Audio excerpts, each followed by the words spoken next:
Devil Hunter presenting the विचर season 3 episode 8 में आपका स्वागत है। शो की स्टार्टिंग में यास्केर ब्रोकेलॉन फॉरेस्ट आ चुका होता है, जहां पर हम देख पाते हैं कि निल्फ गार्डियन और इसी के साथ नॉर्दर्न किंग के साथ में जो फाइट हुई थी और उसके बाद जो लोग घायल हो चुके थे, ये सभी लोग ब्रोकेलॉन फॉरेस्ट वाले उन सभी लोगों को सहारा दे रहे थे, यानी कि उनका इलाज वगैरह देकर उन्हें ठीक कर रहे थे। इसी एपिसोड में हम डारा को भी देख पाते हैं और वो भी अब इन सभी लड़ाइयों से दूर एक शांति वाली लाइफ जीने के लिए ब्रोकेलॉन फॉरेस्ट में पनाह ले लेता है। जिसके बाद हम यास्केर और गैरोल्ट के बीच बातचीत को देख पाते हैं। पहले तो ये लग रहा था कि गैरोल्ट की हालत ज्यादा खराब नहीं हुई, लेकिन लास्ट टाइम बिल्गाफोर्ड से हुई फाइट में उसकी हालत बहुत ही ज्यादा खराब हो चुकी थी। हाथ पैर की हड्डियां भी चटक गई थी और खड़े होने तक में भी प्रॉब्लम आ रही थी। और जो ब्रोकेलॉन फॉरेस्ट में उसके ऊपर इलाज वगैरह चल रहा था, अब यहाँ पर दरअसल विचर एक म्यूटेट ह्यूमन था, तो उसके ऊपर यहाँ की जड़ी बूटियां काम नहीं कर रही थी। अब तो ब्रोकेलॉन फॉरेस्ट की क्वीन एथना को भी लगता है कि विचर जो यहाँ पर आया है जरूर कुछ ना कुछ गड़बड़ जरूर हुई होगी, इसीलिए वो अपनी एक आर्चर मिल्बा को विचर के ऊपर नजर रखने के लिए छोड़ देती है।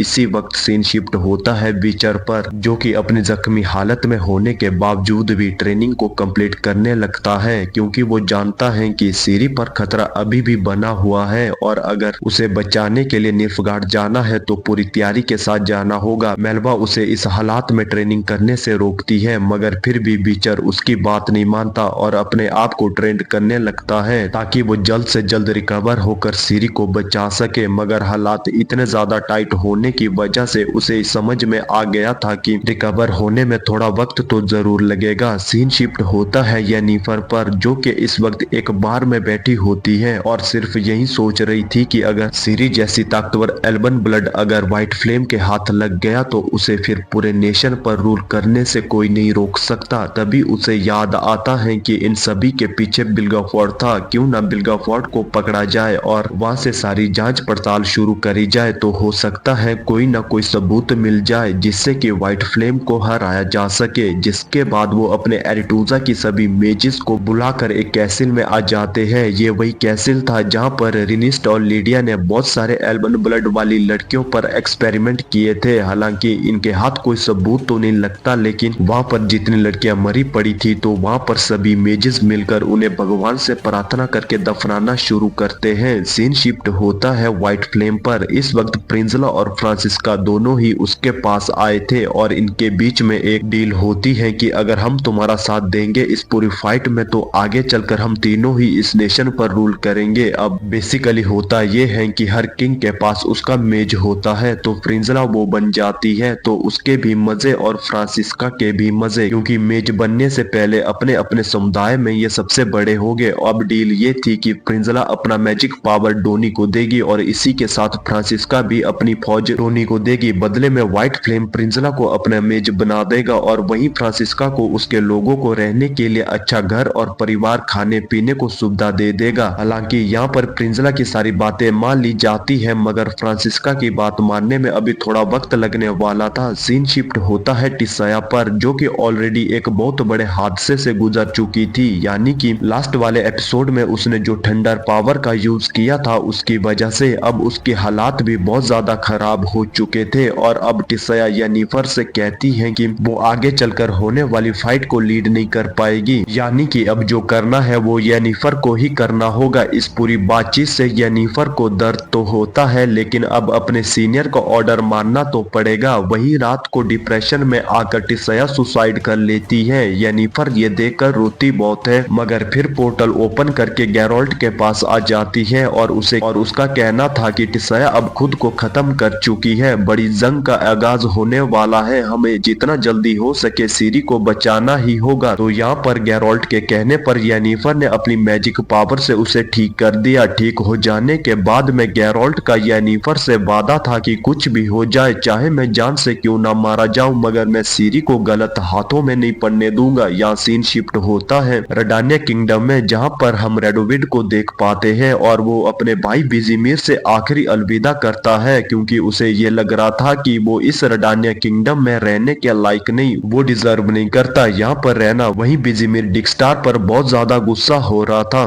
क्योंकि भेजा तो उसे एक कॉन्क्लेव के लिए था, मगर वो खुद की ही चलाने लग गया था और ऊपर से रेडानिया किंगडम पर रूल भी करना चाहता था। गुस्से में आया विज़िमिर फिलिप्पा को ये आदेश देता है कि डिक स्टार को जान से मार दो, मगर होती तो वो डिक स्टार की फ्रेंड तो उल्टा विज़िमिर को ही जान से मार देती है। और जैसा कि राजाओं की पुरानी प्रथा होती है कि जब तक मेन राजा मारा जाए तो या तो उसका छोटा भाई राजा बनता है या फिर उसका बेटा राजा बनता है। हालांकि बेटा तो उसका था नहीं, तो फिर ना चाहते हुए भी रेडोविड को रेडानिया किंगडम का नया किंग घोषित कर दिया जाता है। यहाँ पर हम एक छोटी सी बातचीत फ्रिंजला और फ्रांसिस्का के बीच में देख पाते हैं, जहाँ पर फ्रांसिस्का को ये पता चलता है कि उसके बच्चे को मरवाने के पीछे व्हाइट फ्लेम का ही हाथ था। जैसे उसे ये खबर पता चलती है तो उसका दिमाग घूम जाता है और वो अब डोनी के खिलाफ हो चुकी थी। इनफैक्ट वो फ्रिंजला के साथ भी काम नहीं करना चाहती थी। यहाँ ब्रोकिलॉन फॉरेस्ट में अब बीचर यानी कि गैरोल्ड तैयार था अपना बदला पूरा करने के लिए। इन सभी यास्केर के साथ निल्फगार्ड जाने के लिए तैयार हो जाता है। यहाँ सीन शिफ्ट होता है निल्फगार्डियन पर, जहाँ पर एक बड़ी सी सेना सीरी का स्वागत करने के लिए तैयार थी। मगर लास्ट एपिसोड में जो बड़ा सा धमाका हुआ था उसमें विल्गेफोर्ड का आधा चेहरा जल चुका था। मगर यहाँ पर तो पूरा खेल ही पलट जाता है, क्योंकि व्हाइट फ्लेम के सामने जिस लड़की को पेश किया गया था वो असली सीरी नहीं बल्कि माइंड वॉश करी हुई नकली सीरी थी, जो कि टेरिन थी। यहाँ सीन शिफ्ट होता है असली सीरी पर, जिसे कि बाउंटी हंटर ने एक बार में कैद कर रखा था और वहाँ पर रेड्स ग्रुप का एक और मेंबर था।